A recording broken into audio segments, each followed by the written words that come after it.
Welcome back, nerds, to another NerdFellas show. Today we have a very special guest, yes, with the Vatos Locos. Yes, dude.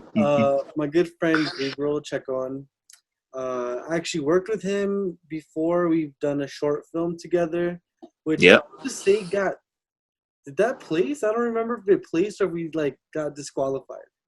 No, yeah, it did place. It got second place. Yeah.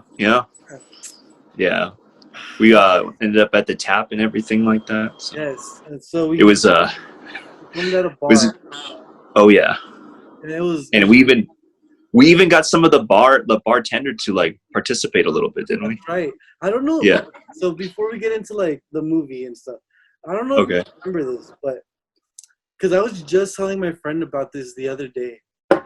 Do you remember? It was the weekend of Street Fest. So the concert was going on a few blocks away, and the Wallflowers are playing. Remember the Wallflowers, like the Yeah. women? Okay. Oh So yeah. One we're, head. we're me, you, our friend Anthony, and my friend Mike. We're all in the restroom recording. We're filming one of the scenes where he's all drugged out and whatever, right? And Yeah. I don't know if you remember, but out of nowhere, dude, in walks in Bob Dylan's son, the main, like the lead singer of the Wallflowers, walks into the restroom while we have cameras and two guys are this close and another Oh guy is watching, and it's and he must have thought what the fuck is going on? yeah. Oh yeah. That was the scene where Anthony had me Yeah, up against the. yeah, but I just remember we were filming and it just looked really bad. It looked like we were Yeah. filming a porno or something. It was Yeah. It looked like things were getting steamy yeah, in there. yeah. So, And I it was supposed wanted, to be intense. yeah, it was very intense. I actually Yeah. wanted to ask him to be in the movie with us, just as a cameo, which would have been Mhm. amazing. But it Yeah. was really awkward after that. But I mean, yeah, does he survive Dragon's Breath at the end? I don't know. I don't know. I mean, Yeah. you know what? Honestly, I like to rewatch that one because I really loved that little short film we did. Yeah, it was fun. Yeah. It was a Well, good anyway, time. Yeah. we're here to talk in our little cholo get out. That's right. Blood in, blood out. Blood in, blood out. Mm. What do we? Okay, this movie has been on DVD for 15 years, at least. I think. I mean, okay. Tell me, okay. When was the That's the first copy that everybody has. Yeah. Yeah, Oh yeah. exactly. It's the only copy, unless you have it on VHS. Yeah. But I guess tell me, when did you first see the movie? Like when you were a kid? Oof. I mean, this looked like one of the movies that I would have watched as a kid because I did see a lot of these gangster movies, especially like cholo gangster movies and all of that. I watched American Me, I watched Boys in the Hood. I watched this one, Menace to Society. Menace to Society. I actually didn't watch that one. No, No, I didn't watch that one. good. I was thinking of a different one. Who's in it? I think it was the scene I'm thinking of I think it is American Me. Mhm. It's when the kid is riding in the back seat and he has the paper bag. Yes. And he's just I had no idea what was in it. I thought maybe it was just I don't know, you smelling some groceries or something like that, or you got a good whiff of some what's it called? That candy dust or something like that. Oh, Powder, oh, the candy. Pixie sticks. Yeah, the pixie sticks is just it's a hell of a drug, man. It's just still back then when you're a kid, it's just make you do some shit. Orale home. Yeah. Dude, that movie, That was that was a good movie too. But yeah.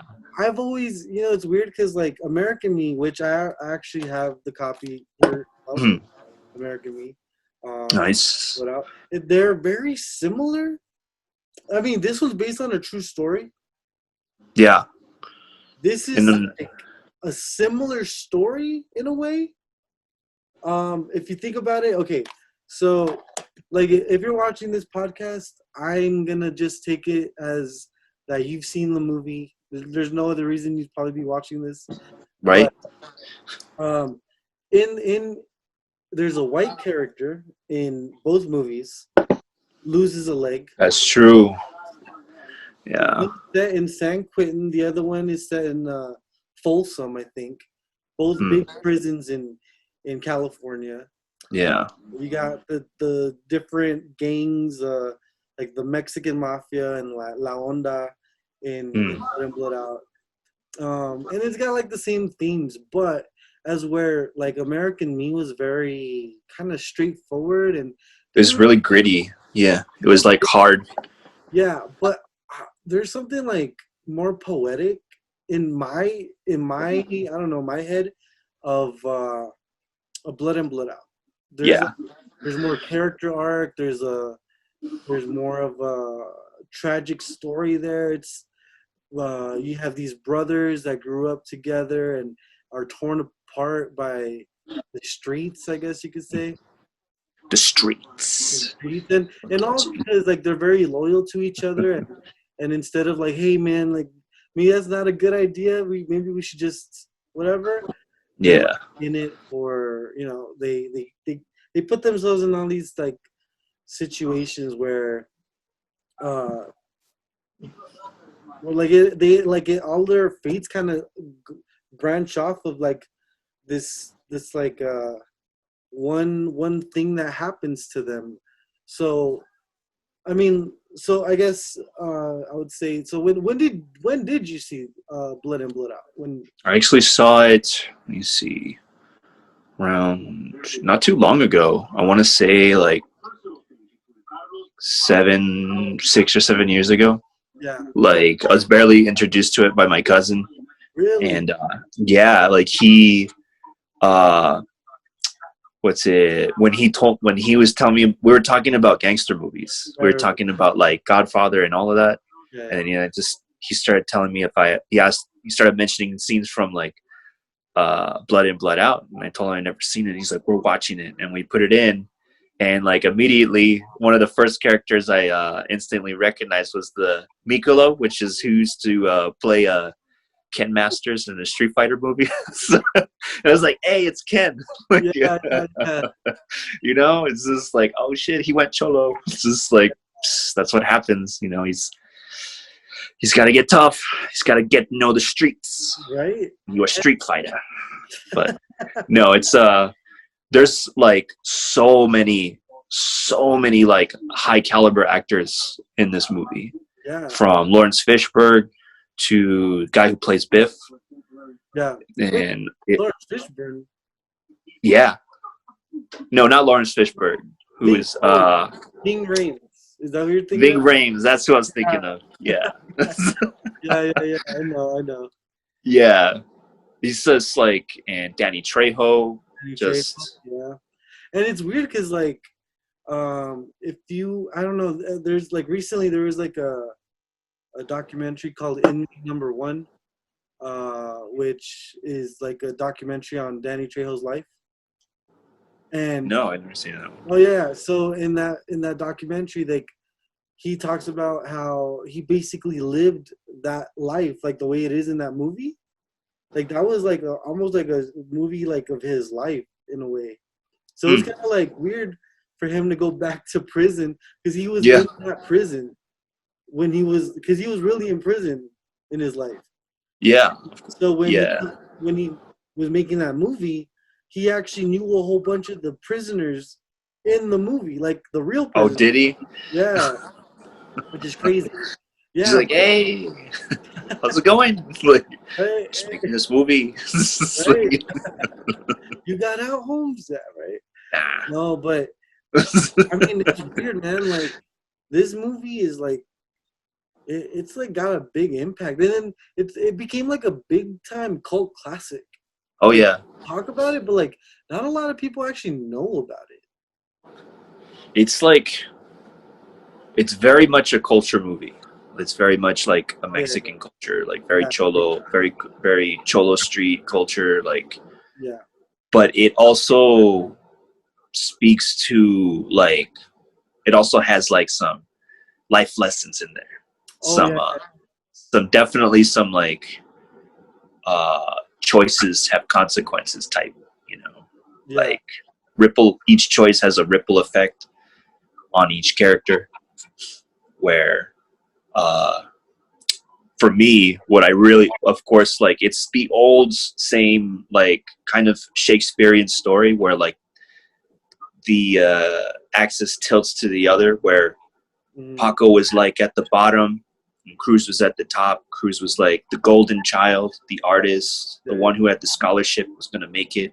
Cruz, you know, like, I Cruz, mean, but Paco didn't really have a future. And then till like, it almost seems like he was the one that was gonna be like imprisoned at one point. You know what I mean? Like yeah. it seems like Oh, yeah. he's like going that way He because of his was. attitude. He's real cocky. He's like whatever, who cares?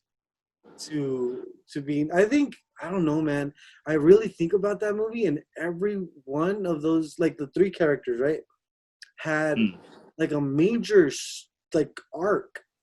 yeah. Uh, from Paco being like real cocky and not caring about whatever, to being like law and order. Uh, Cruz being the real free artist, to being a drug addict, to becoming like finding that redemption within himself. And then Yeah. Nico, the one, the misfit that just never really fit in anywhere, becoming the leader of a prison gang. Yeah. Oh, yeah. Well, he became what he always wanted to be, which was like a part of something, you know, like a part of that Vatos Locos family. And Like it's weird, he, and it's weird because like when he in this, there's a scene where he gets out of prison, and he it really seems like he wants to turn his life around. Like he's like, look, I want to work hard. I want to, you know, do whatever I need to do to not be back in that prison. And what's he do? He's so loyal to his cousin Cruz that yeah. he does like some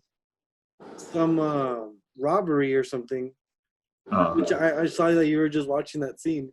Uh, mm, and yeah. he does a robbery and winds right back up. And it's that loyalty that like keeps him going back. It's all he knows. That's all he knows.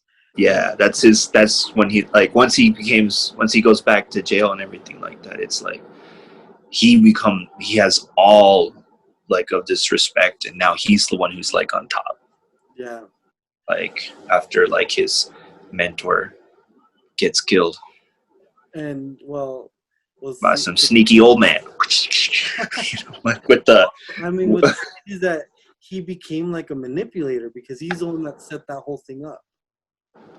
oh He's the yeah. one that sent him that in order for them to grow, like how messed up is that? Like in order for them to grow, he sent that guy the pick saying that um you need to kill this guy of like of La Onda, and Uh-huh.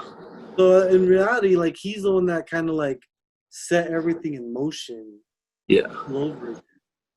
And I don't know, it's kind of ruthless, man. Like he all he really wanted was to be loved, and Yeah. now more like he's feared. Um, what's your favorite scene in this movie, or what's the scene that stands out? Obviously all of the silly scenes, the ones that with the best dialogue, just like Oh, Chon Chon. Ponchon, like be, Beachy white bitch, give me some Chacon, and like all of the other classics like Snooky, don't say nothing, like in the police station. That's right. And it all comes from Popeye. That guy. He's the one Yeah, who does that too in both yeah. scenes. He's in Speed also. Like I forgot he's the construction guy from Speed. Construction dude in Speed. Dude, okay, funny story about him. His name Yeah. is actually Carlos Carrasco. The only reason I know that is because, see, like I have an older sister. She lives in LA. Well, a long time ago, she used to work at this like hardware store. Uh, That's it was like owned by Sears. So it was called Osh. I think it was called Osh. But anyway, it was like right on Sunset Boulevard, and she would see like a whole bunch of like famous people come in and out of that store.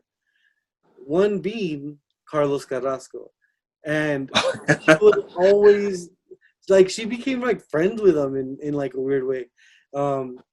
So like she ended up like, hey, you're that guy from Blood In Blood Out. And I'm like, oh yeah. I mean, and even though he's like been in a whole bunch of other stuff, it's like that's the one movie people know him from. Which is kind of funny. yeah, that's funny. That's he's just like, well, wish they would wish me know me from Speed. Right? Yeah, dude, it's funny, man. No, But no, I'm the gangster guy like who tries to rape me, Mikolo, or this is like a John scene. Yeah, dude. Yeah. Or tell him to time too. I'm sure or, time. Like, hey, give me some John. he also had like like Ken Masters. He had it rough throughout. He and he's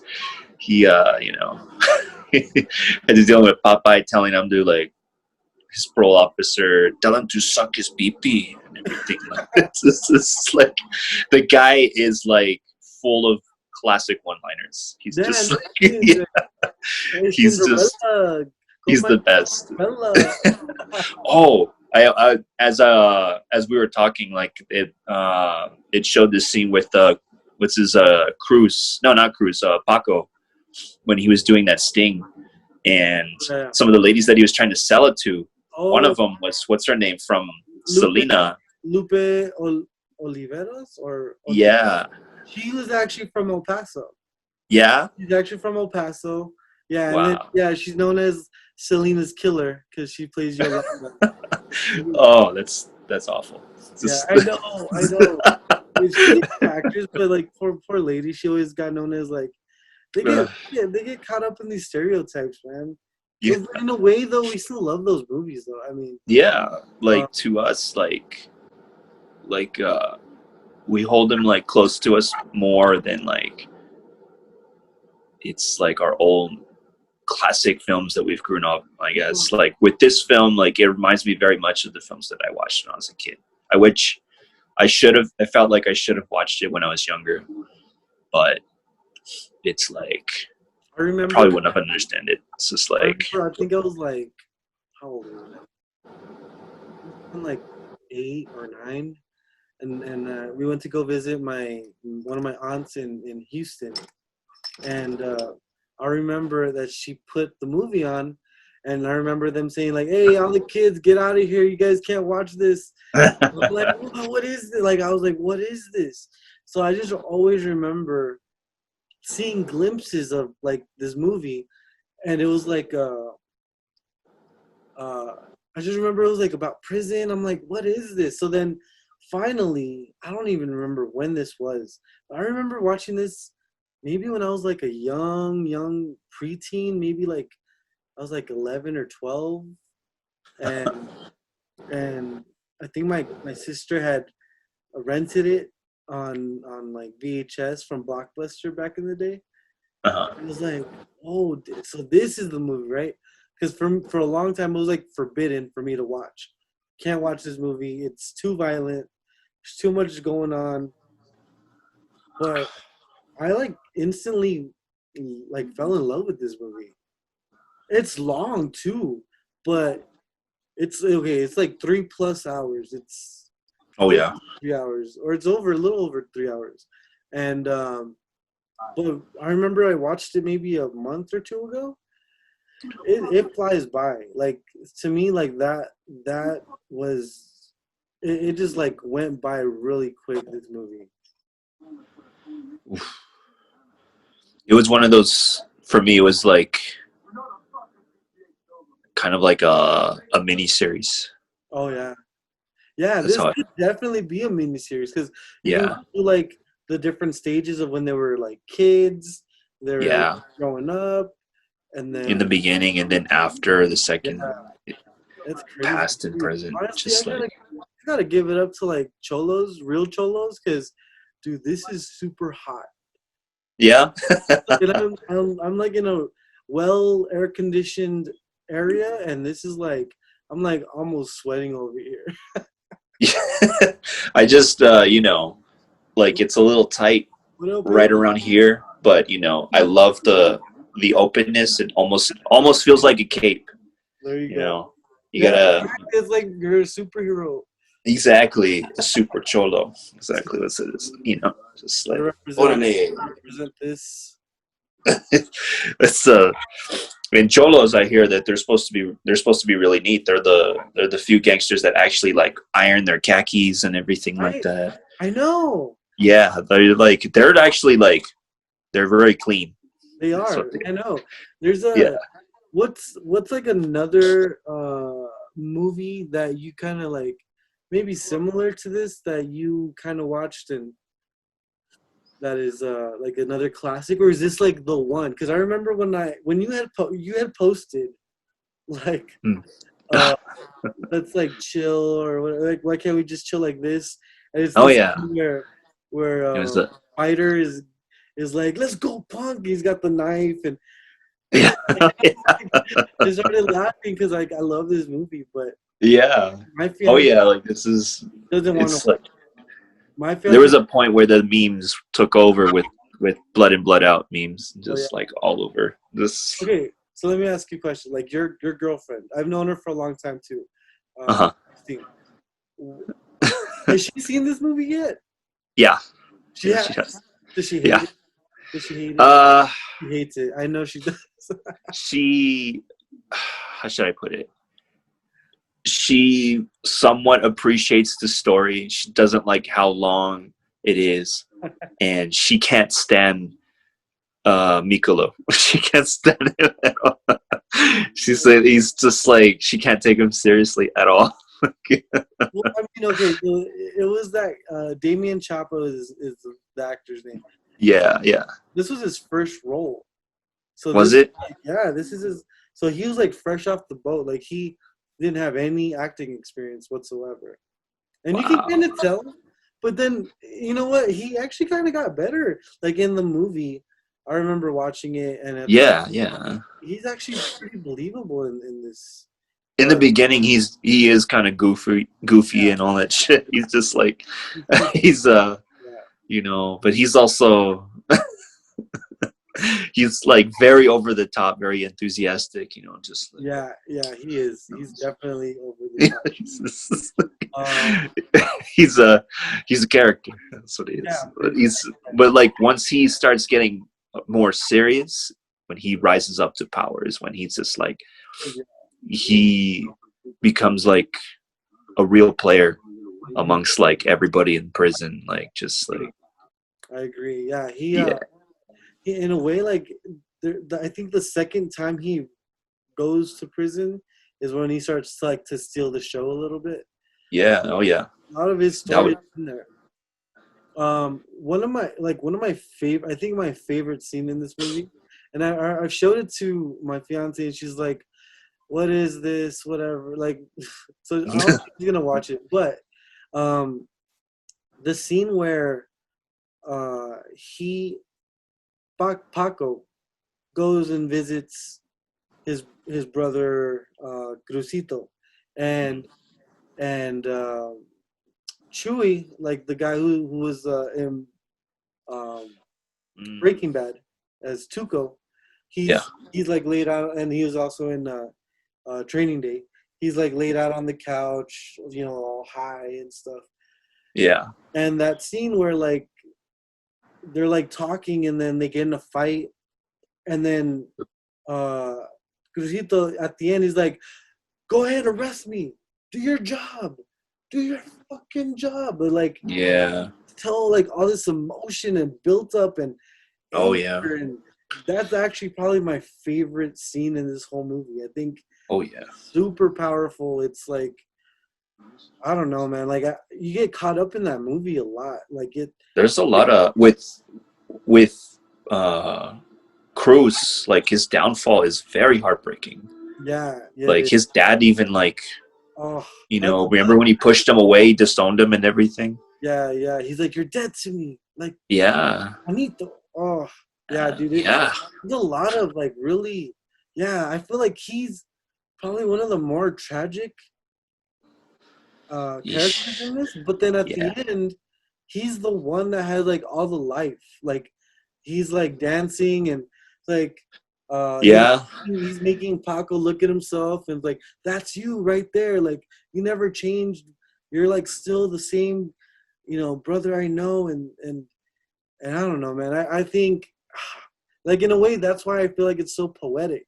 Like it's like these story arcs like that just come all the way around like that, and like for them to end it like that, where they're like, "Look at yourself, like that's you, that was you all along, like you never changed, don't pretend that you're not that guy." Because he never really stopped being himself. He's really the one that never really stopped being true to himself.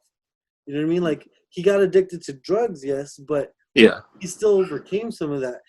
Paco went from like being like a hardcore gangster to being like the number top dog in like detective. Yeah. And Miklo went from like nobody knows who I am, like nobody loves me, to being top dog of this prison gang. Yeah. Crucito's like the only one that kept everybody humble. If you like, you really realize, like if you ever notice that He's like the heart. He was the heart of it all. Of the movie. Yeah, the moral compass. Yes, I'd say. exactly. And it's funny because he's the drug addict. Yeah. Well, he was going through a rough time. I don't know. Right? He just he got his back broken and everything, like over a fire hydrant. Dude, that looked painful. Like, oh yeah, like special effects or like a fake fire hydrant or whatever. I don't know. That looked painful, dude. Like they just drop them right on it. Oof. Oh, dude. Yeah. I did not look too pleasant. Yeah. That's it. I forgot another big star that was in this movie. Billy Bob Thornton. Oh, I don't know if you remember him. How do you remember Billy Bob Thornton? Yeah. He's got and some he played too.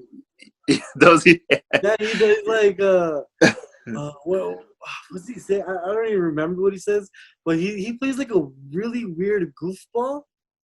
Like yeah. Yeah.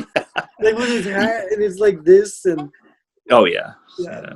Yeah. He just plays himself basically. It's just I love he's just like, but that was one of his like earlier roles, I guess. Like oh yeah, it was like, I think might have been one of his first roles.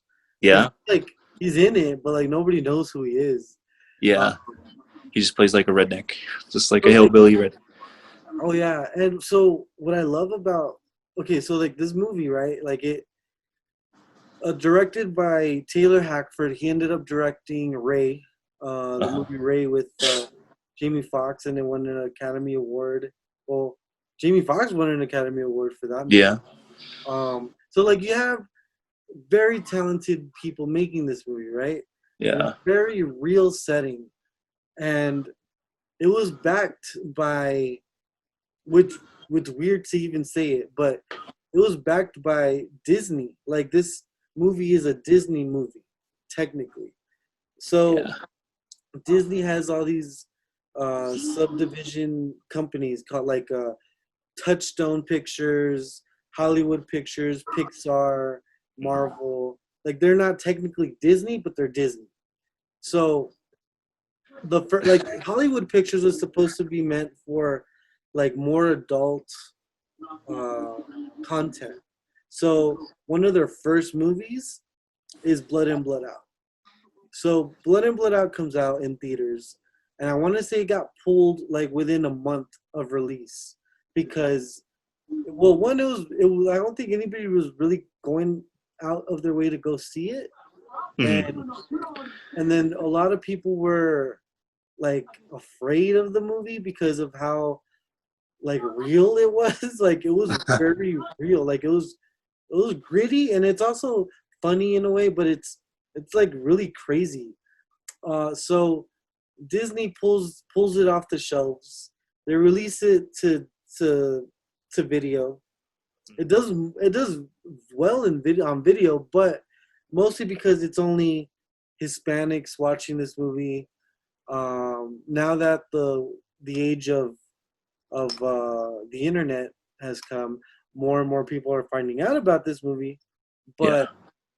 but it's only been released on DVD. So the best quality you can get is really really crappy quality on Mm. this movie, unless you literally have like an actual film print watching it like on a reel. You know what I mean?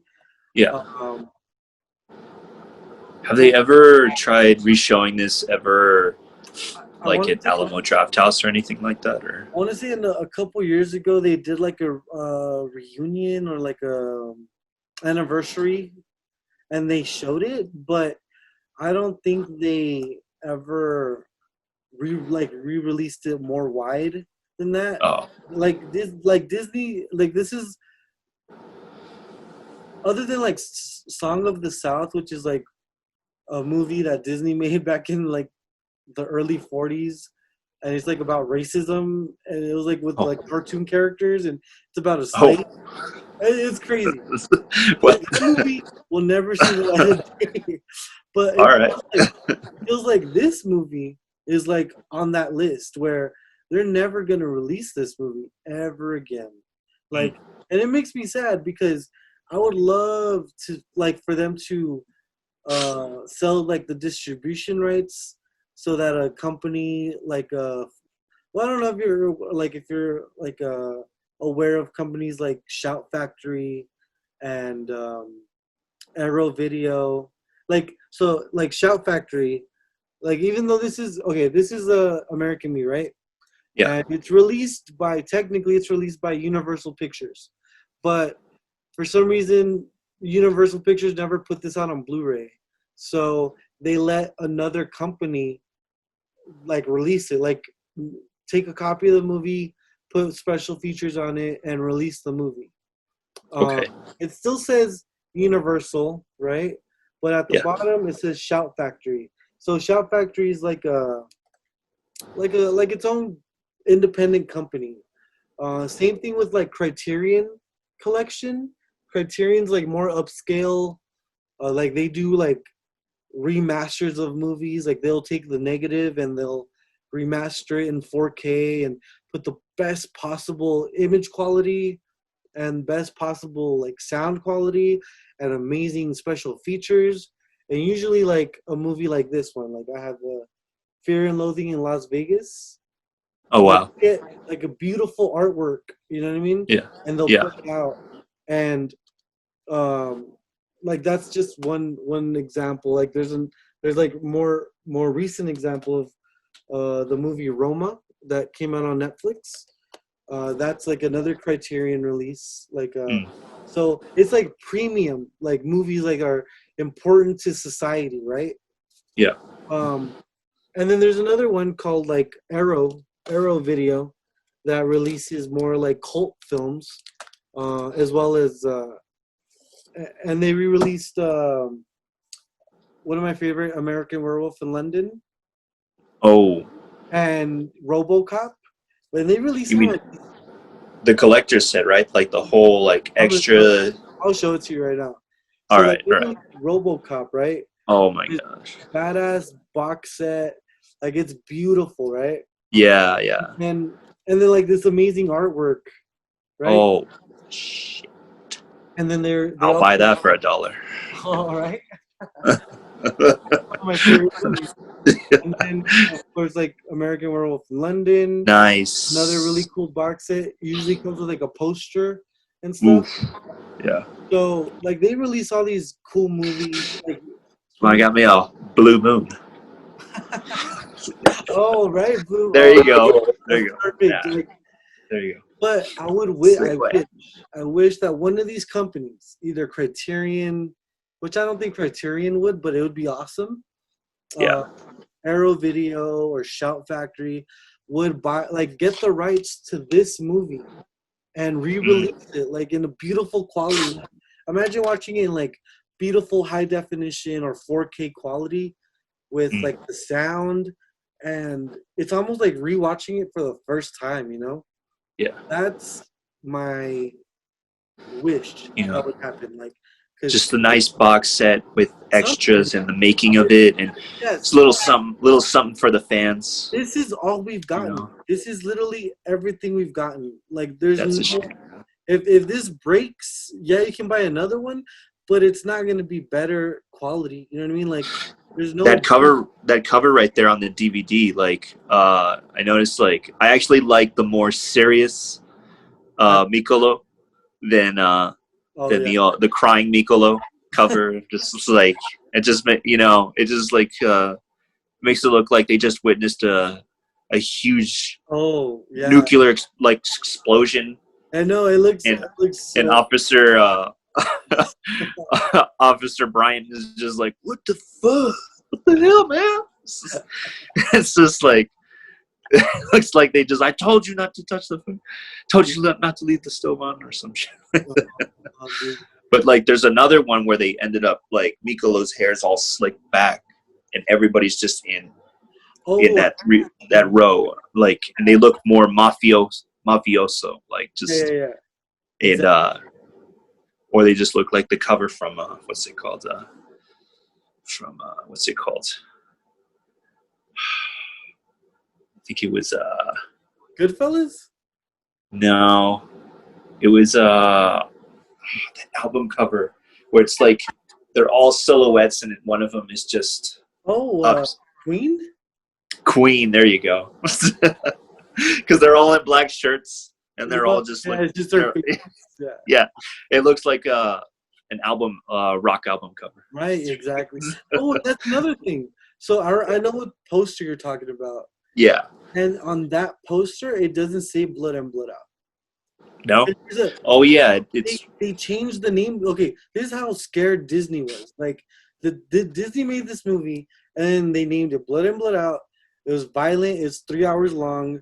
You know what I mean? Oh, like holy shit, right? But then they got so scared. They're like, we need to change the name of this movie, and they changed it to Bound by. Like if you take a look at the copyright, it says Blood and Blood Out. At the bottom, it's like real small, but it says Bound by Honor. yeah. And that's like the other version, like it was like supposed to be more Americanized and more, like appealing to people. Huh. But like Bound by Honor, I mean, that's an okay title. Blood and Blood Out, you're getting into some shit when you hear that title. Yeah. You hear that title, it's like, oh, shit's going down. Like shit's about to get bloody. Bloody, yeah. Or just the streets about to rain blood. Yeah, exactly. And Actually, there's not a whole lot of violence in this movie. It's more there's not it's a more lot. like character, like it's more character driven, if anything. Exactly. No, yeah, Yeah, you're but I right. mean, I think there's more violence in American Me than there is. yeah, oh yeah. Um, It's- in this movie, it just seems like I think because the violence that's very little is spread out in this movie, but I guess have big impacts on the characters. That yeah, it seems more like, oh, that movie's all violent, but it's really not. Um, that's why I think I love this movie more. Just like it has so much depth to it. You know what I mean? Like yeah, it's got so much heart. Uh, just like seeing the innocence ripped away from all these characters. Yeah. either through prison system, through a violent act, through drugs. You know what I mean? Like all of their innocence are stripped away in this movie, and it's brutal and it's beautiful at the same time. But it's I think this is why I think I prefer Blood In Blood Out over, because I guess you could kind of say that the two movies that get like compared to a lot is Blood In Blood Out and American Me, because they're both about prisons. Yeah. But I think Blood In Blood Out is like way up here compared to American Me for me. Yeah. Like I don't know. I think With I love Blood In Blood Out that much. yeah, with American Me, it's just like one singular story. It just follows Oh yeah. osmosis. With Blood In Blood Out, it goes into like three different avenues of like these characters' lives and where they went through, and just the like the heartbreak of it all is, you know, how sometimes their bond like together like in itself is tested throughout, like when now that Cruz has to go after, what's it like they're trying to talk about family within Mikolo, like Cruz is like all trying to talk to Paco and everything, just like within that scene where they're like you know what I'm talking about, when they're talking in front, they showed that memorial that he did of all three of them Yeah. together. That's at the very end. That's the one I'm Yeah, talking about where um he's like, look at yourself up there, like, and it's like that mural of yeah, them as kids when like they're still innocent. And but like Cruz, because they show the path within Cruz and Mikolo, but um was it no it was it Paco, he ends up going to the Marines and everything like that. no, yeah, it's weird that he would. So like when he comes back, when you see him the next time you see him at the funeral, he's a changed person, he's more matured. Yeah, So I just kind of wish that they delve more into like what happened to him. his life. Well, it's Yeah. funny. There supposedly, I don't know if this is true. I've heard there's a a 5 hour version of this movie somewhere, Oh god. dude. Like holy crap, right? Okay, she didn't get enough of But the even Vato life. looking at the back, right? Looking at the back art, there's a Yeah. scene right here. Who I don't even know who this girl is. Obviously, obviously they go more into depth with his character in this Yeah. 5 hour cut, Yeah. if it even exists, because this is already a director's cut, so I don't know. But obviously I And think he they just go more into depth into Paco's life and what yeah. happened to him, like maybe him trying to start a family or something like that, and being kind of Maybe. being dragged back into like the street life even more, like through means of the law. But Yeah. um yeah, I wish there were, like I said, like I wish there was more to this movie that there is right now, because the only thing available right now is just this DVD copy. There's no other. There's nothing else. Like there's no Blu-ray of it. There's nothing.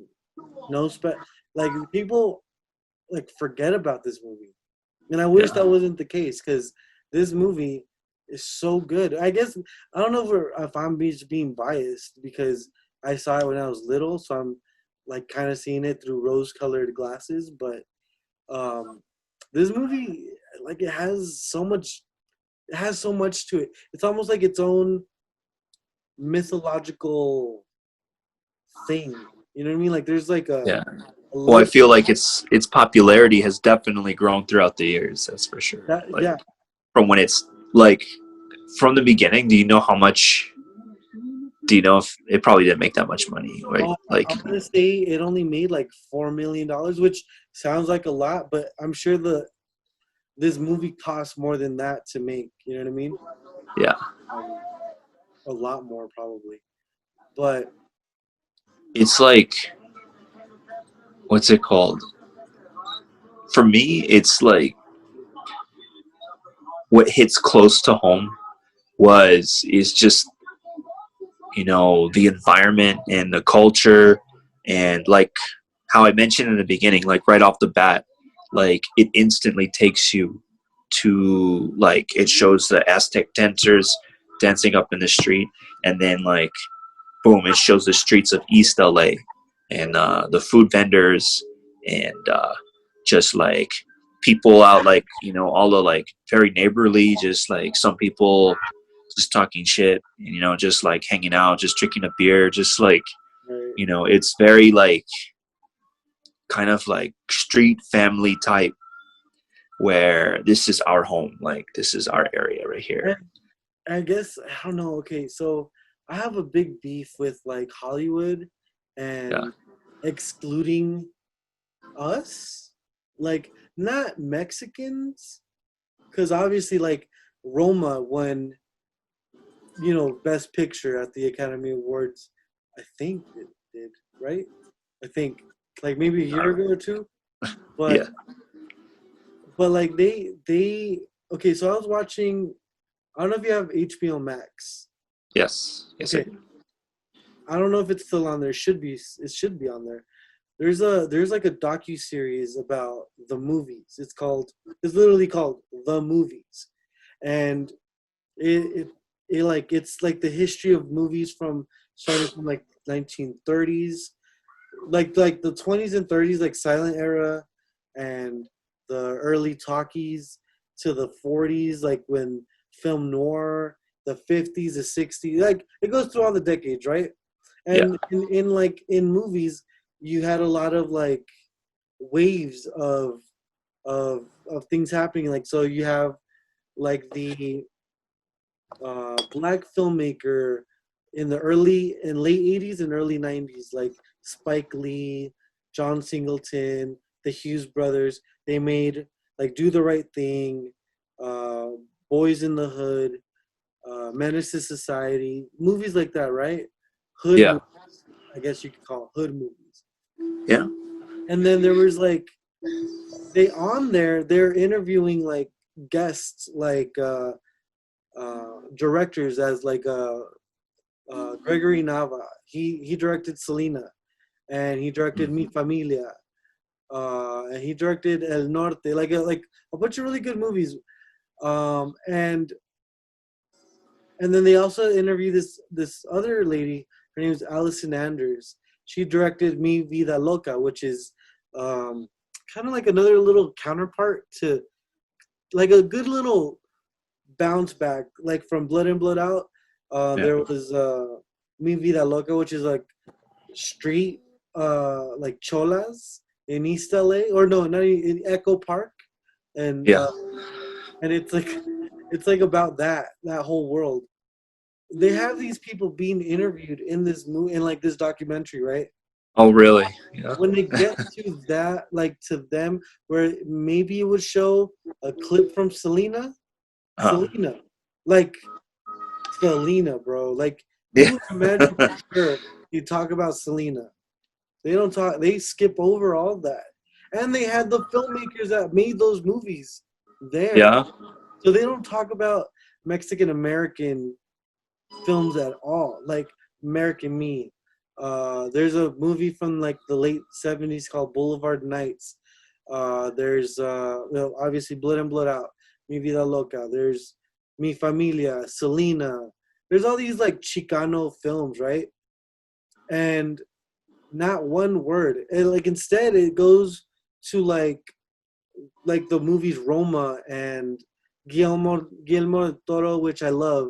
But he like like there's that resurgence of like the Mexican filmmaker, because some of those Mexican filmmakers are some of my favorites. Like um, Iñárritu, he made Amores Perros. He made Birdman. He did The Revenant.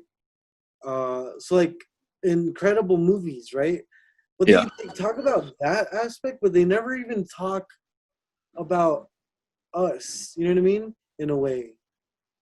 So that's kind of upsetting, because they had the people there. They had like the girl who could have told you everything about like Mi Vida Loca. There's a guy who could have talked about Mi Familia and Selena. So that's probably like the most upsetting part is that they didn't even talk about Selena at all. And I feel like we're just being kind of like forgotten. We're being pushed aside. Like, oh, yeah, you guys made a movie, but we don't talk about you guys. Yeah. We'll talk about this other thing. We won't talk about you guys at all. So like mainstream Hollywood talks about what they want to talk about. They won't Yeah. they like exclude us big time. There's an organization that Edward Olmos, the father who was in Selena, Yes. he's created like this little organization where he's trying to promote more Latino Latino stories, Latino films, filmmakers. Yeah. He's trying to push like more Latinos in the like the whole Hollywood industry and everything. He's trying to promote all of that, and he's even like set up like certain content, like film contests, where Oh, he'd give out like scholarships to certain students. Like I forgot the name of the organization, but I know like he's actually made visits here oh in yeah. El Paso trying to set it up. Like um, I guess the point of the contest is like where they have to submit a short film, and but it has to be about Latino culture. It has to be a Latino story, everything like. Yeah. And I guess amongst the 5 or 10 short films that they've watched, they'll pick one, and then he'll give them like a decent sized budget where they can like make a Make it yeah your link. an independent like kind of film, and he'll help produce it and everything like that. See, that's Uh, something that I wish more people were, yeah, but people aren't doing that. Like people, I don't know. It just seems like they're not ready still in 2020. They're still not ready for movies like this. You know what I mean? yeah. If Blood and Blood Out came out right now, I think it'd still get shut out in a way. Is I wouldn't say shut out, but I would say like it would go like kind of it doesn't get as much attention it deserves. Yeah, Like there's I think it's one of those like hidden gems almost, like oh that only we know about, and how come nobody else knows about it? You know what I mean? like even though like I guess the one thing that kind of like takes me back because when you watch this movie, it was made like what year was it made? Like around the 93, I think. 93. It has a very much like somewhat like timeless feel. Like it doesn't exactly give you a deck. It doesn't like promote the decade, even though it takes place mostly like in the early 70s. Yeah, yeah, yeah. But like you don't really get. It It feels doesn't like.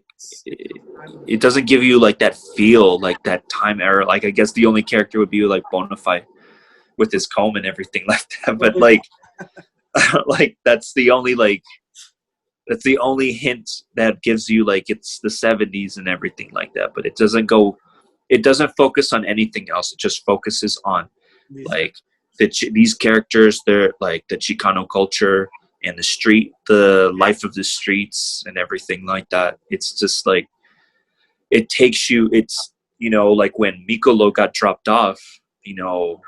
When that taxi driver is just like he told him like he was coming from like Vegas, yeah, from and Vegas. he was just like, yeah, like why are you gonna end up over here? He was saying some shit or something, but like he said like East LA, it's like its own thing, like it's its own like Disneyland or some shit like that. Oh yeah, yeah, He yeah. said something like that, but it's in a way it is. It's like kind of their own little world that they live in, and Yeah, it's like it's it's dangerous, but it's home to them, right. you know. Yeah, yeah, yeah. And And it's like, it's yeah, just it's around the corner, like literally by every corner. yeah, Even when they're kids and just it feels really real to me. Like I really know people like that. Yeah, of course. Like we've all grown up with people like characters within this movie and everything. Yeah. Like, well, I'm not sure if you know, but like, I mean, the music doesn't really stand out as much as there Okay. are some good moments, but like the composer of the movie is Bill Bill, Conti. Bill Conti, I Yeah, love. Yeah, yeah. he did Rocky.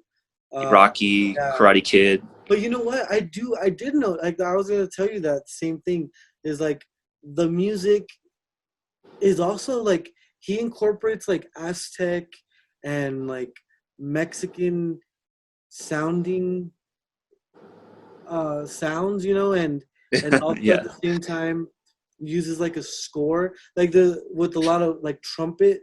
I've noticed like a lot of horn yeah, and that's something I've always that stood out to me. Like there's the scene where Spider is and like the one scene you've definitely seen on Facebook on every oh meme, yeah. like I'm gonna cut your eye out, punk. Like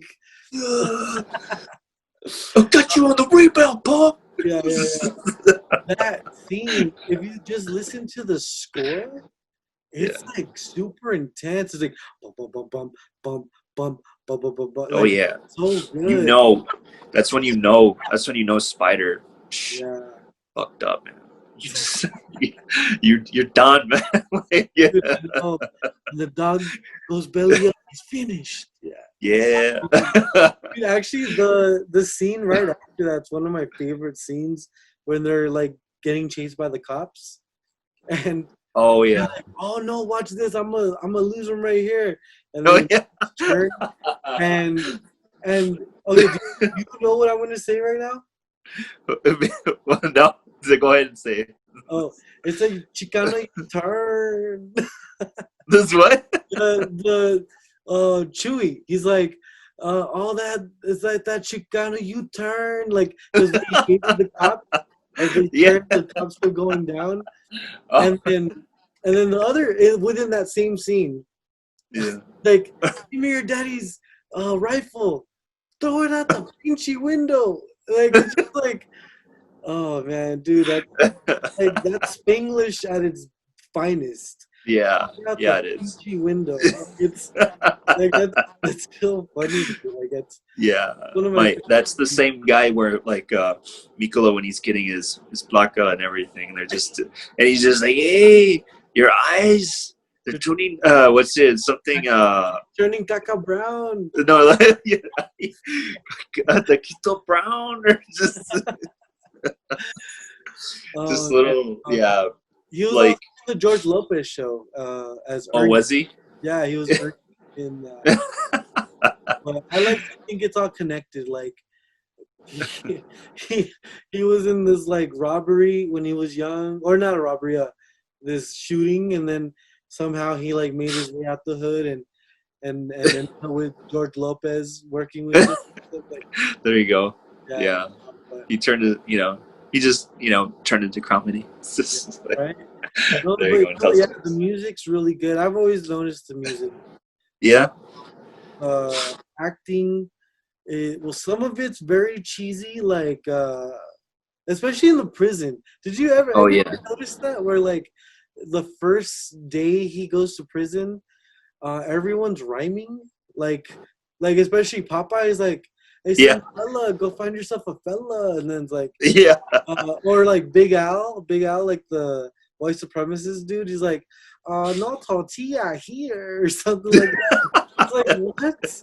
Like what? So there's aspects of this movie that are very like Yeah. like over the top goofy, and Yeah. like scenes were like are very intense. Yeah. Uh, but it's I think that's why I love this movie because it goes from like real silly but in a really weird like serious like in a very serious context. Like they're in Yeah. prison, like this guy killed a guy and Yeah. they're still talking all weird. And then the other thing is like then there's like these amazing dramatic scenes, like the one where he like cuts the face off the painting, Crucito does it, Mm. and gives it to him like and fucking arrest me, and then Oof. And then Yeah. at the end, we're like, uh, he starts crying when they're looking at the mural. It just, man, dude, like this movie has Yeah. so much. There's so much to this movie, which really Yeah. makes me sad that it's just like gets overlooked a lot. I feel. Yeah. Yeah. Well, I mean, like, it's it's appreciated by some, as By you could as I could say, like, like Hispanic community, it's one of those movies where it speaks to a certain audience, and also you got to be in the mood for it too. I feel like this would be a good movie to sit around with just a bunch of friends, like drinking some Modelo's and shit like that, and like maybe taking, I don't know, just like, because in a way, like, the story, you already know how, like, this story's been told before, right, right. but like the way that, like, it all falls into place, where these characters, like, in the end, like, their performances, and it just, it it like, tugs on the heartstrings when you see the falls of, like, the downfalls of Cruz, and like, uh, Yeah, just, it's like, but it's also fun. It's also fun too. There's like, it's peaks and valleys, yeah, yeah, yeah, because yeah. it's like, you know cholo life is a hard life, and once you ride this movie, it's just like at a roller coaster of emotions. Yeah, you know no, no kidding. It really is like it, this movie's all over, but I love this movie so much. Like I find it like not even on VO. That's another thing that you can literally put anything on video on demand online. This movie's not on there.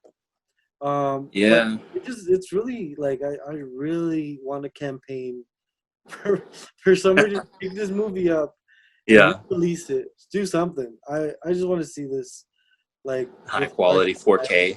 good quality. Yes, I think we deserve at least that much. You know what I Yeah, mean? for this movie to, like, it deserves a little more respect. I feel like it's even like grown a life of its own, especially now. Like people quote this movie all the time.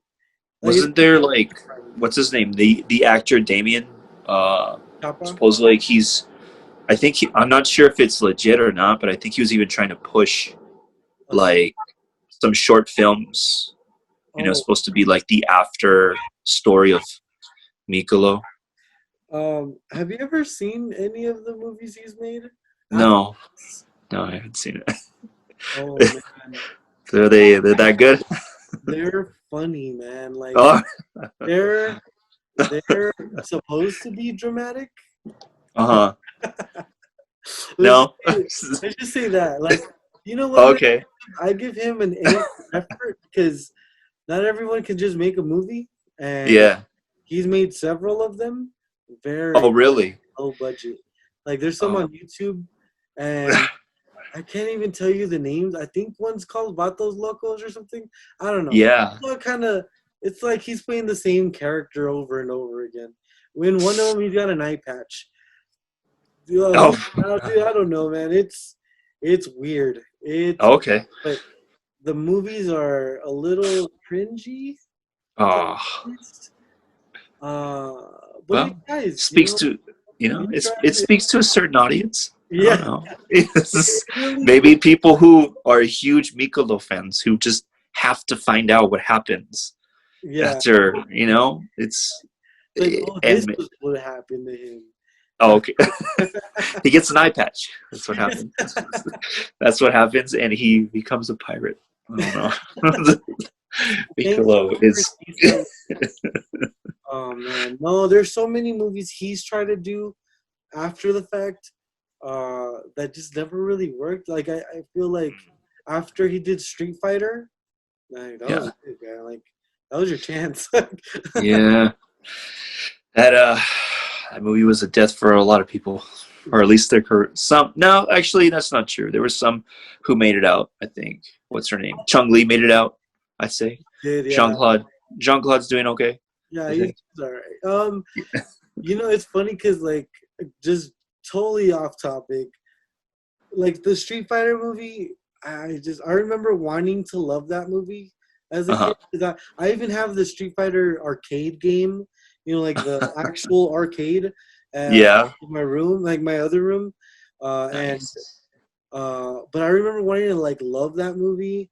I remember Blanca was like super skinny, and he like that's Blanca, like this Yeah. monster. That's Blanca. Okay. Well, anyway, there's a there's a Jackie Chan movie. I don't know the name of that movie, but he like it's like I think it's like a comedy or something, but and it's in like Mandarin. It's like in Chinese. So he like gets hit by a like somebody throws him up against an arcade, Street Fighter arcade, Oh, I know where. Yeah. and he like becomes Guile, and he goes like like he, and then they start fighting like Street Fighter. Like Yeah. it's weird. I think Doesn't he like become Chung Li as well? yes, yes, yes. And he Yeah. like crazy flips. Yeah, Yeah. yeah. And then okay, that was a better Street Fighter movie than Street Fighter was. Like that little 2-3 minute clip was way better than the Street Fighter movie was. I'm Oh, not saying it. yeah. It's you know, it speaks to a certain audience. I don't know what to tell you. No. Jean Claude Van Damme. I feel like No, Nicolo's it's only been in cult movies, man. oh Like yeah. guy, like he thought this was gonna be his big break, and then Yeah, it's can we all did. and That didn't work. I mean, it's okay. He made Expendables too, I think. So oh, John Claude, yeah, yeah, yeah, yeah, I know. Yeah, no, but going back I to think. Blood Out. Oh yeah, Blood in, Blood Out. That's right. I was just like, Nicolo, do a Hadouken. Come on. I You know, know. man. In a way, I feel like some of the actors that came out of this movie didn't get their due. Like, well, obviously Miklo, we all know that story, but And what's his name? Paco. Paco, Paco got it. he He was in a bunch of movies. Like he was in well, he's in that series that I think he was in NYPD Blue or no? was he? He's one of the cop shows. Yeah, he was one of the cop shows. I forgot which one. I don't He know. was Just okay. So he was also in like more recent. He hasn't been in anything like he was in Doctor Strange. yeah, that's But right. I was like, oh, as soon as I saw him, I was like, dude, finally they're gonna get like they're gonna give this guy a chance to do something bigger, like, and it was like such a small role. It was Yeah, like a throwaway role, man. Like yeah. that sucked. Well, maybe what's his name? I think it was not Dormammu. What's his name? Who's the guy that trains Doctor Strange? Shoot. Starts with an M, I think. Mordor. That's what I was thinking, but that doesn't sound right. Isn't that Yeah. the movie? I mean, thinking of Isn't that for Lord of the Rings? yeah, yeah, I think so. Oh man, Anyway, I forgot his name too, but yeah, she would tell Ejiofor, the one that oh trains. Right, he's the one that trains. Or are you talking about the ancient one? well, no, they was talking about the one who ends up sucking the power out of Paco. Oh And he ends yeah, up yeah. Chiwetel yeah, Ejiofor. I forgot the name of his. It starts with an M, I think. I'm pretty sure. I just the don't actor's name or or remember no, the character from Doctor Strange. the It's character. like, I just don't yeah, remember. But his name is Chiwetel Ejiofor, which I love. I love Chiwetel. yeah. He's a good actor. Oh yeah, but like And like I feel like some of the actors in this didn't really get their comeuppance, man. Like, there was the other actor that I can't.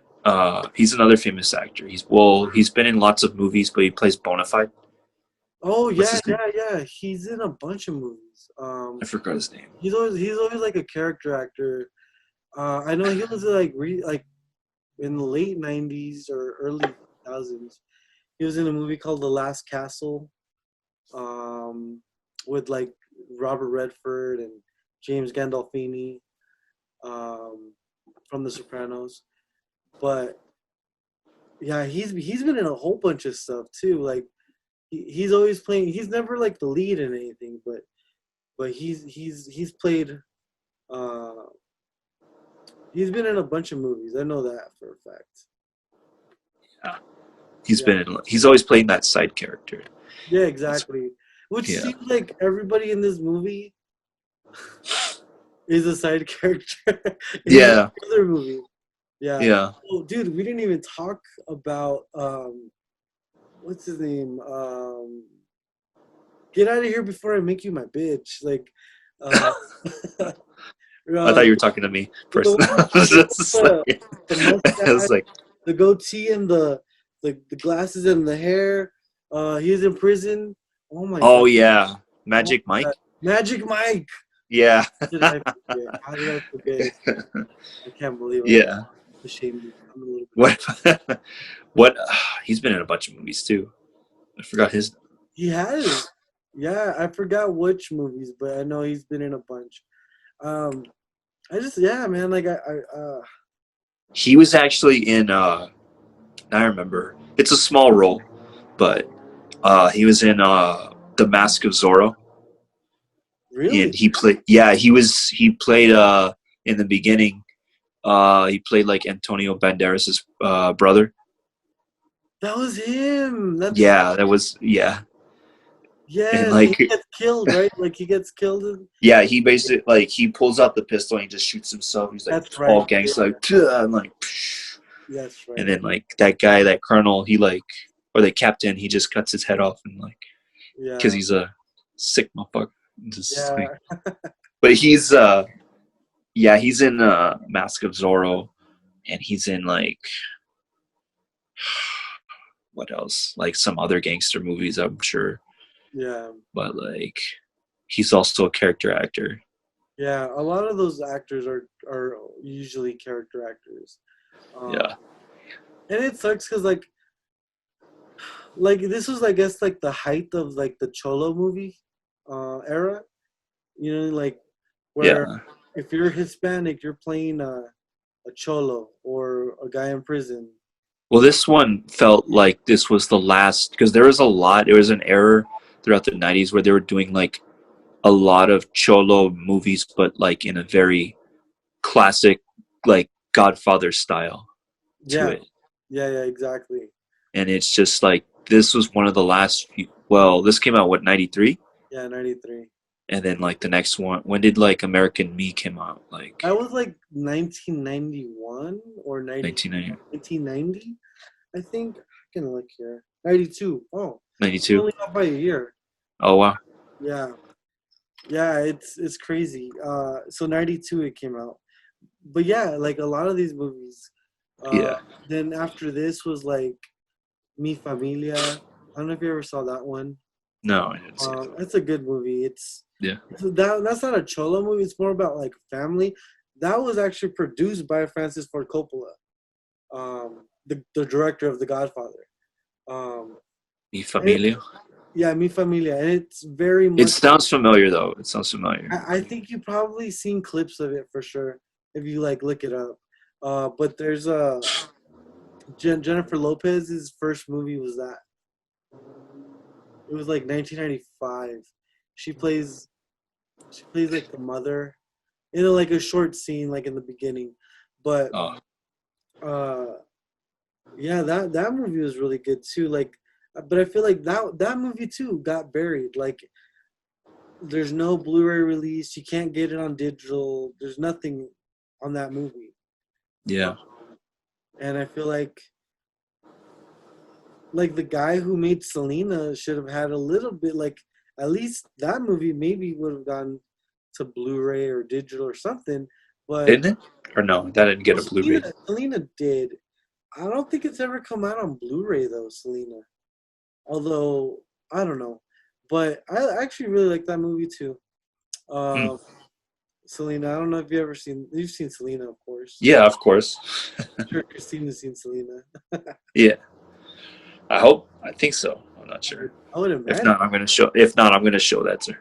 Oh, she has to I see showed her La Bamba La for the Bamba, first. another movie. Yeah, but she did not want to watch this movie. She did not want to give it a chance at all.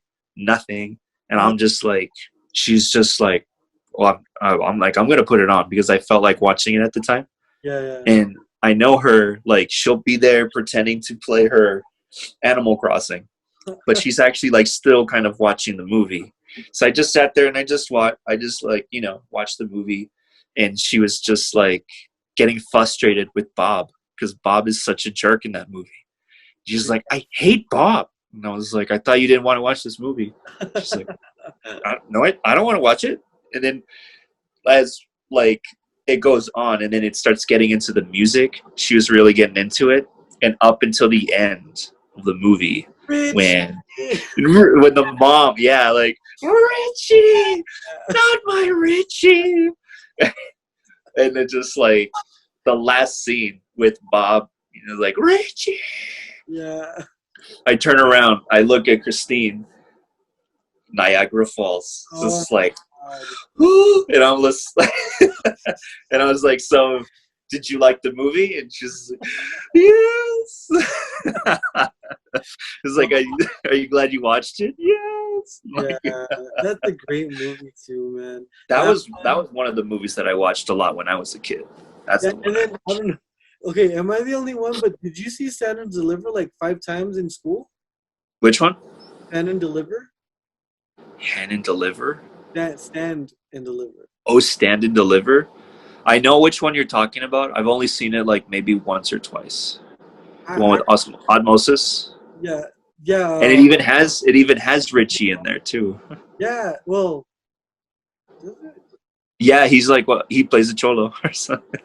Oh no no. It has Richie. Yeah, you're right. Yeah, What's his I was name? thinking But Bob. I don't know why, but Blue yeah, Diamond Phillips. yeah. Lou There's Diamond his name. Phillips. He's like Yeah, He's not even Mexican. he's like, well, he's like half Mexican, half Native American, right? Like Well, he's Filipino. He's not even Hispanic. He might he's be half. Filipino. He might be half Filipino, half Native American. I'm not even sure, but yeah, he's not even Hispanic. That's the Oh crazy. wow, He plays the best Hispanic ever, wow, yeah, right? yeah. He fooled me, man. I thought Yeah, he was. no, like that. That's a movie I've seen at least 3 times in school. Like Yeah. I remember seeing, like I remember like being in class, and then they would turn off the lights, and you're like, "What's going on?" And then they roll in the cart with the TV on it. Yeah. Yeah, He was movie. like, Yeah, so then it's like, okay, what are we gonna watch? That yeah. Deliver again. I'm like, oh, I love this movie, but I've seen this 5 times already. Yeah. Yeah, I remember that a lot. Yeah. Yeah, Yeah, you know what? That's probably when I watched it. It's at yeah, school. in school. Yeah, it was Yeah. almost like I don't think they show that movie anymore, but that was like a big staple for a long time. Like that movie was like always playing in schools. Stand and Deliver. Was that other one that they sort of tried to do the same thing, but it Freedom. held Michelle Pfeiffer? Oh, Dangerous Minds. Yeah. I've actually With never the seen that movie. I've seen yeah, clips of that movie, but I've never seen that. it's basically the same thing. Just Yeah. Stand and Deliver.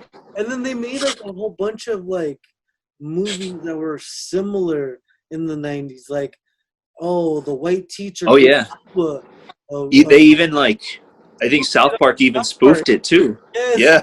Yeah, he's like dressed up like Edward James, almost like, how Yeah. can you reach these kids? Yeah. Yeah. Yeah, dude, it's crazy. Like that movie, I remember. Like it's fun, a whole bunch of them. Like there's a movie called 187 where it's a teacher and a bunch of cholos and black gangsters in the classroom. Yeah. Substitute, another one.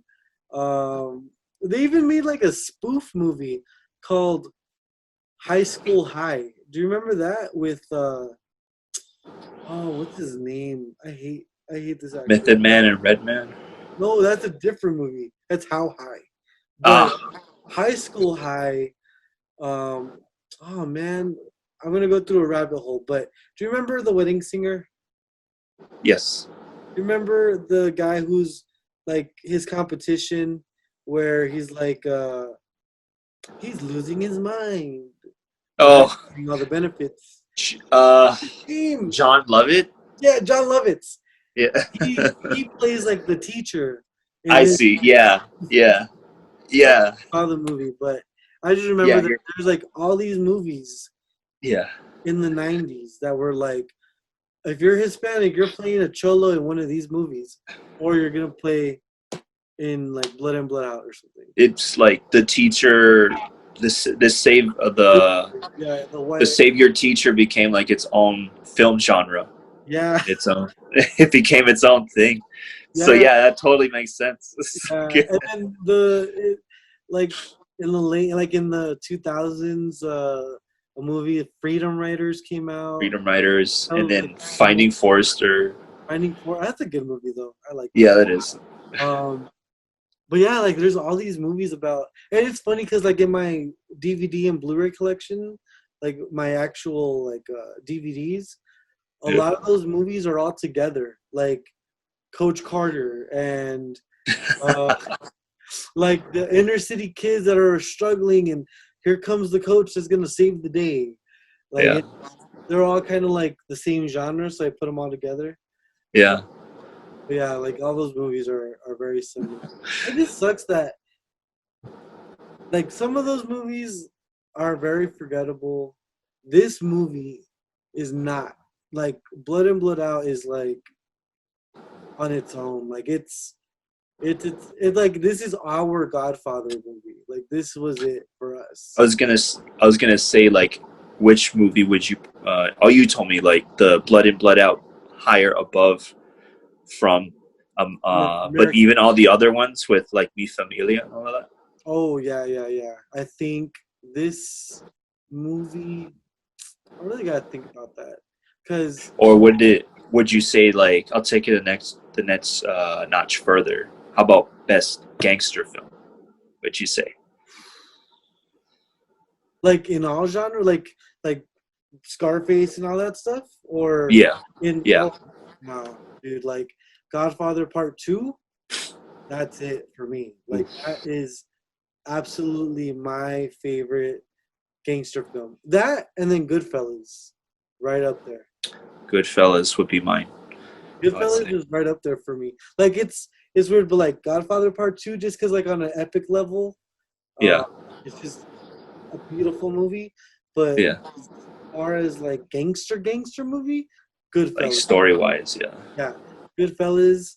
Um, it's weird because I never think of Blood in Blood Out and American Me in when I talk about gangster movies.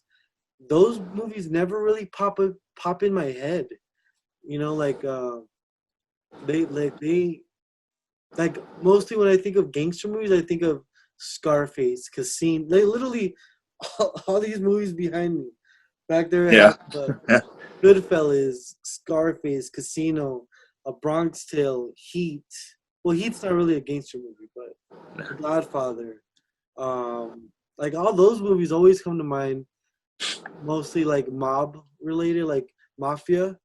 Yeah. Not never like American Me or Blood in Blood Out. Like I guess Well, that American Me, like it like I mentioned, it feels more not American Me, Blood In, Blood Out. It feels more Shakespearean in a way. Like yeah. there is like gangster elements and everything like that, but it's so much more than that. It's more about like the characters' lives itself, like the drama, Mm-hmm. Yeah, it's like way more about the story than what it is about uh, like a story on a human level. Like instead of it being more like we started this Mexican gang and it's La M and American Me. You know what I mean? Like that's what I feel like American Me is more yeah, of just a gangster film, like a prison film.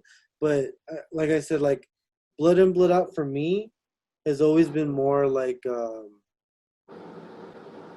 it's been more of a epic film. Like it's it's there's so much more to it. Like there's it's very poetic. It's very, yeah, like you said, Shakespearean. Yeah. It's tragic. It's funny. It's dramatic. It's got everything in it. Yeah, I love it. Yeah. Me too, man. It's like,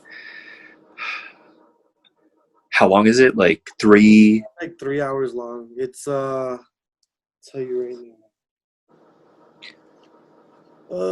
It's 190 minutes, which is 2 hours. Is that?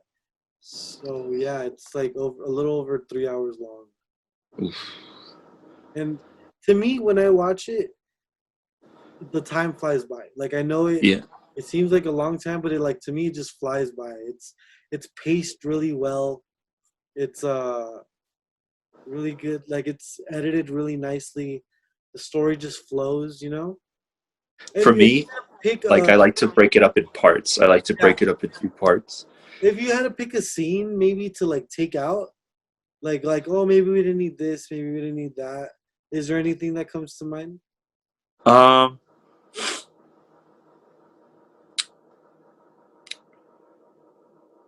maybe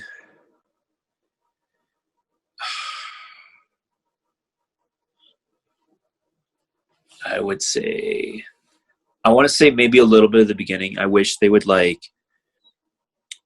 speed things up. Like I would wish they would get the pace going because like I know they're doing a lot of introductory of like uh Mikolo's position, like with his dad and everything like that. And I'm not sure if that whole situation comes into play later on. Like not so much because he gets so involved with like Paco and Cruz and everybody else. Like the It was, drama between like his mom and his dad. It was like I guess I'm not sure if that was included within the director's cut, but like it was felt like just extra like I don't know. Like it felt like it kind of extended like the beginning a little bit longer than it should have when I immediately wanted to get to like Paco and Cruz already. I already wanted to get to like the story where but at the same time on that same note I do appreciate like the scenery shots of East Los Angeles and everything yeah, because that tree. it's like that tree. Uh, I wonder if that tree is actually real. I wonder if it it's actually like is. yeah, I've seen people post pictures there because like, oh, like it's like oh the tree from Blood and Blood Out, but yeah. it's like a real thing. It's real. You don't know which area? No, like I have family that lives there. Don't know if that's anywhere close. I have no idea. Like I don't know. Yeah, Like next time I go to LA, I kind of want to go see it now. But yeah. Take a picture in front of it, stuff yeah, like like that. this, and then run. Yeah, there you go. I'm gonna Yeah, get shot or there. something, Yeah, man.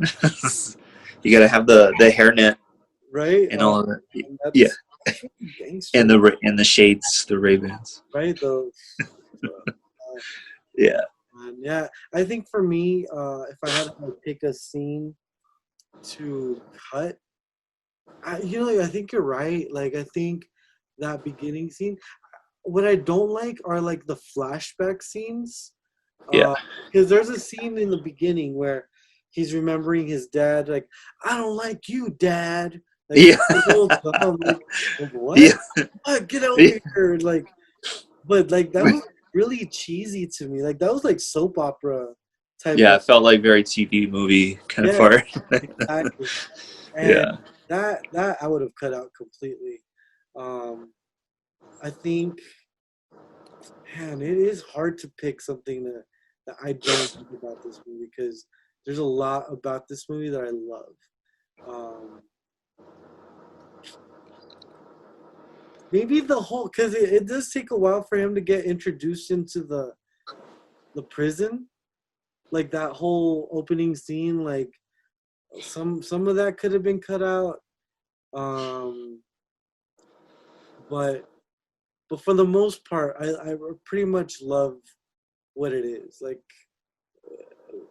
the good and the bad of this movie. Like it's to me, it's all like part of it, you know, like it's all without the bad, you can't really have the good, so you have to have it. I don't know.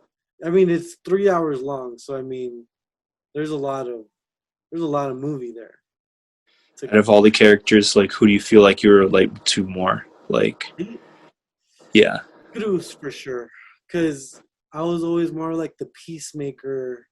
I never like getting involved in conflict. Um, I'm the one that always wanted to be just have fun.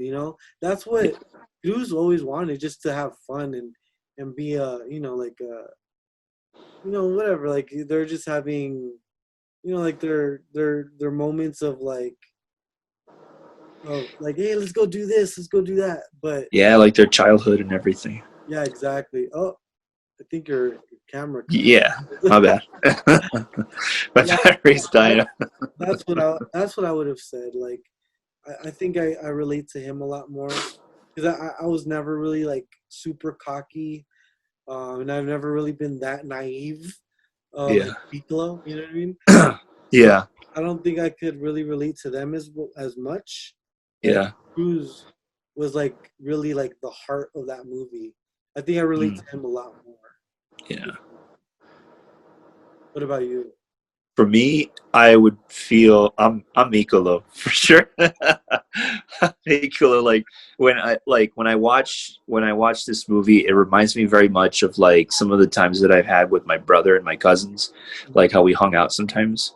Like maybe not like as cholo-ish, like not as like we weren't like in a gang or anything like that, but it was just like just the dynamic, the way that they got along, like uh, just how they when Mikolo comes back, it's like they instantly bonded. You could tell like they've gone back to how they were when they were like this is how they acted when they were kids. Yeah, yeah, Like up until like now, and they're still the same. They still kind of like you know.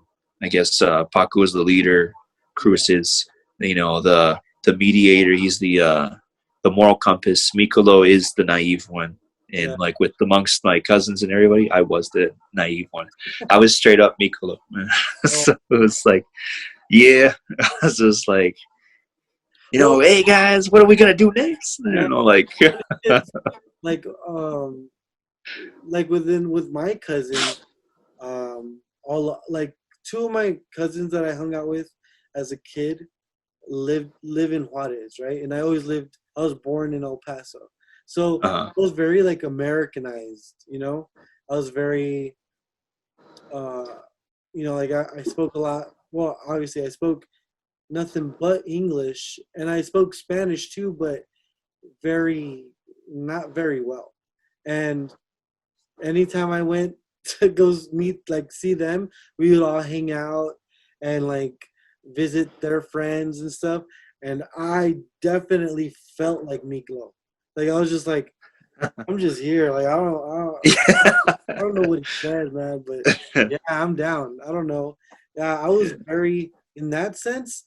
Yeah, like when I was a kid growing up, I definitely could relate to Miklo in that sense of kind of being like the odd man out.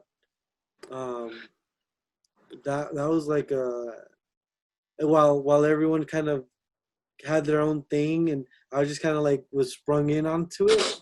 That was me when I was a kid, for sure. yeah, Mikolo. There's a Mikolo in us all. Yeah, right. And I think that's kind of like He's the movie's conclusion of like, you could see yourself in all of these characters a little bit, but yeah.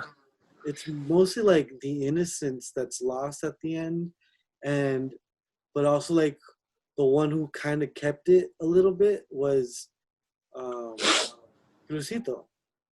Like, you know what I Rosito. mean? Like he always kind of he felt like even though he was kind of the cause of a lot of this stuff, like if of course like it's not his fault that they went out and after Spider and all them, right? But it's Uh-huh.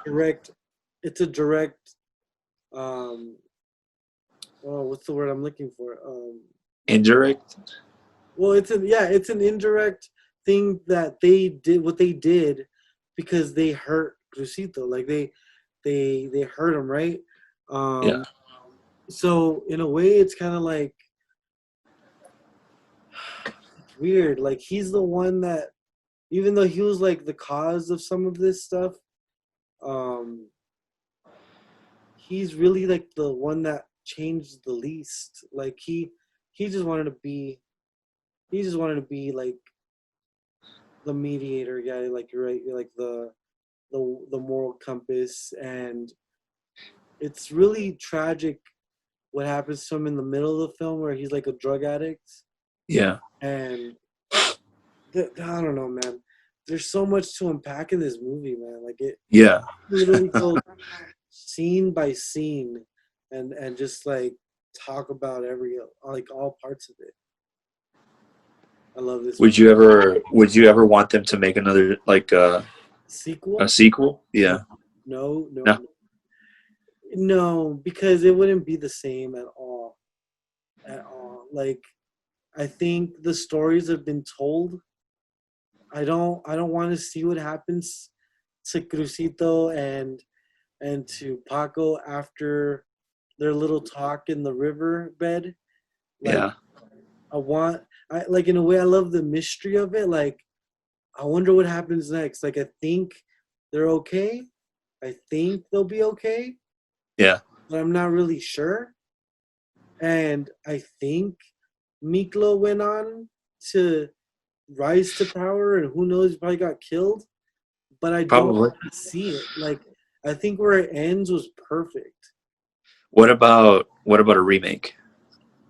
I wouldn't mind a remake, Yeah. but it wouldn't be the same. I don't think either. Like I No. don't think they can capture. I don't know, man. It's almost like they caught lightning in a bottle. I don't know if they can capture the innocence of some of those characters again, like the way these actors did. Like these actors were like unknown. You know what I mean? Yeah. And Yeah. I don't know, man. I mean, I'm all for a remake. Like if they were to remake this movie, okay, I'm down. But I might be down for a remake, depending on who gets involved and like yeah, the but if the sky's like there is no limits to what like who would you want as like Paco, Cruz, and Mikolo? I don't even know, man. I'd tell you Mikolo with Zach Efron could pull that shit. I would say I could see him being a cholo or Oh, yeah, God, you know. God. Uh, No, you know what, dude? I haven't who? seen the tax collector yet. I love David Ayer, like the director. Uh huh. Shia LaBeouf. He's yeah. You know Shia he's LaBeouf, already got like the tattoo on his chest and everything. You know exactly. I I could see that. I could totally kind of see him play Miklo or any of them. Like I think Yeah. I think he's a great actor. I think he could pull that off for sure. I feel like with maybe yeah obviously with Miko is kind of more the star. He would be like the driving force of the movie, so that it would be like a star. It would make sense to cast a star like Shia LaBeouf or anything.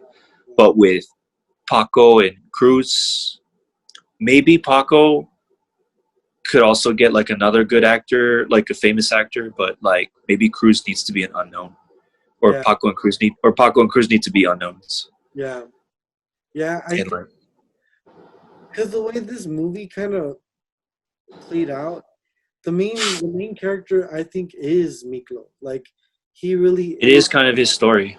It is his story, his rise and fall. Because you Yeah, see his story arc from beginning to end. Paco, you kind of like miss a lot of his story, yeah, and you see it, but it's not focused on him at all.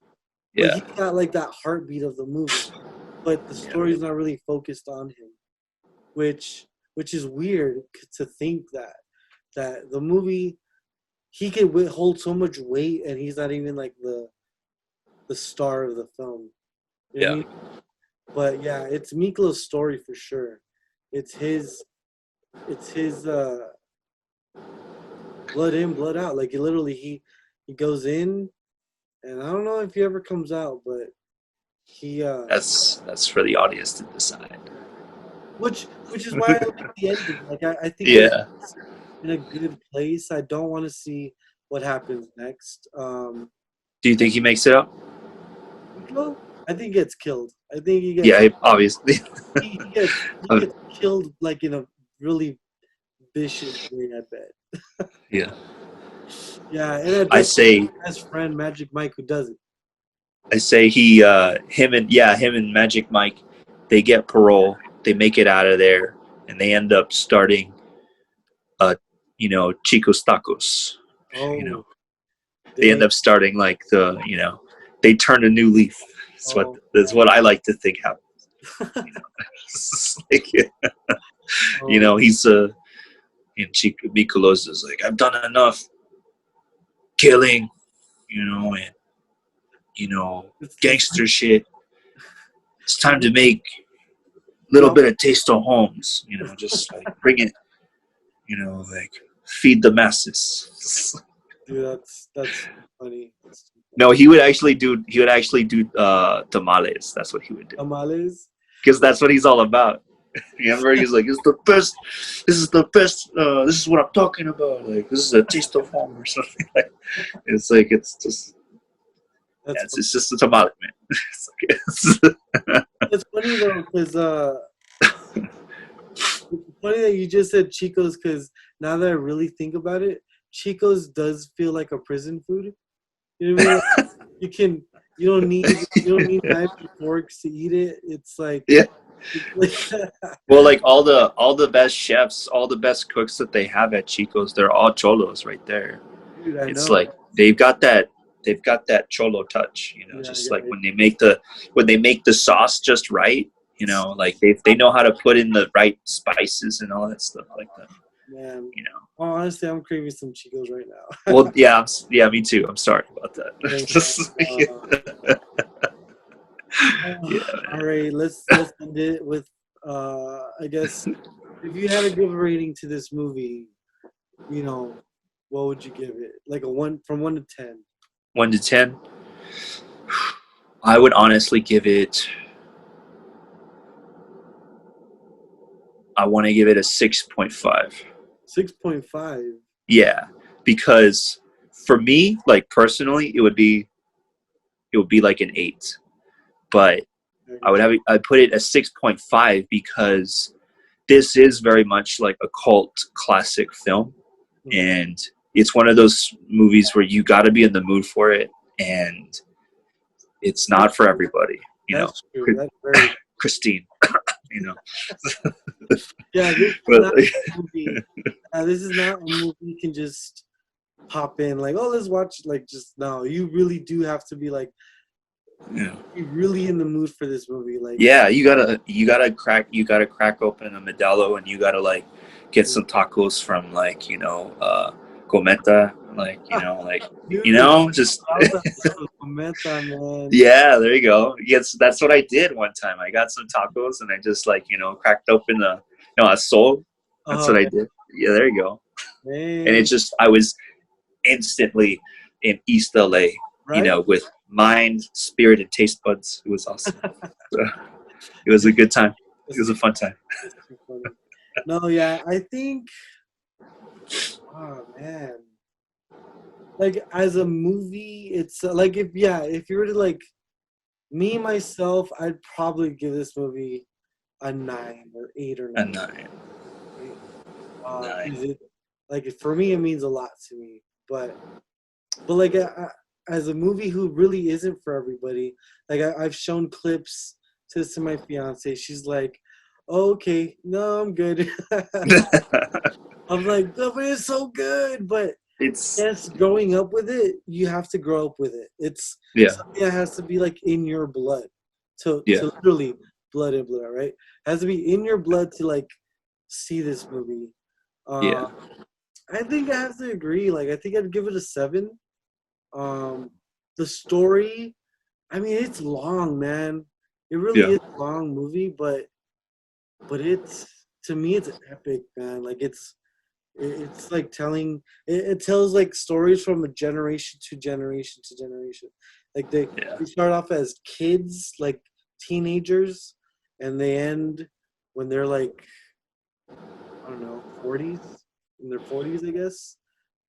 Well, from what I saw, it was like the whole span lasted like what 3 years. It's like it started in 1972, and well, Oh, no, I think in the middle of the prison it was 90. It was 75. I'm yeah. not sure how long after The that. ending of that movie ends in 1985. Um, 1985. yeah, because I remember seeing that little caption when they go and see the mural. Literally the last Yeah. shot of the movie. And it says 1985. So that's like a good 15, 16 years. Yeah. Oh no, I'm wrong. That's totally wrong. Like a good 12 years. Yeah. 12-year span. Yeah, but I mean, you see them grow up. You see them. Yeah, I mean, this movie's so good, man. I love that. I love the epicness of this movie. Like It's there's an like epic movies show. aren't like this anymore, man. Like you really No, don't see movies like that anymore. I could see Alfonso Cuarón doing something with this. I How, think he would be my pick for a remake. man, I don't even know who to pick for a Alfonso Cuarón's one I'm like really good because he did Roma. He did uh Children of Men. Children of Men. Another great He did movie. a Harry Potter also. Harry Potter Oh, movie. that's right. Yeah. Oh, he did like the third one, right? Yeah, Prisoner of Azkaban. Azkaban, yeah. Yeah, Yeah. yeah, yeah. I don't know who I would pick though, man. Like I don't know, man.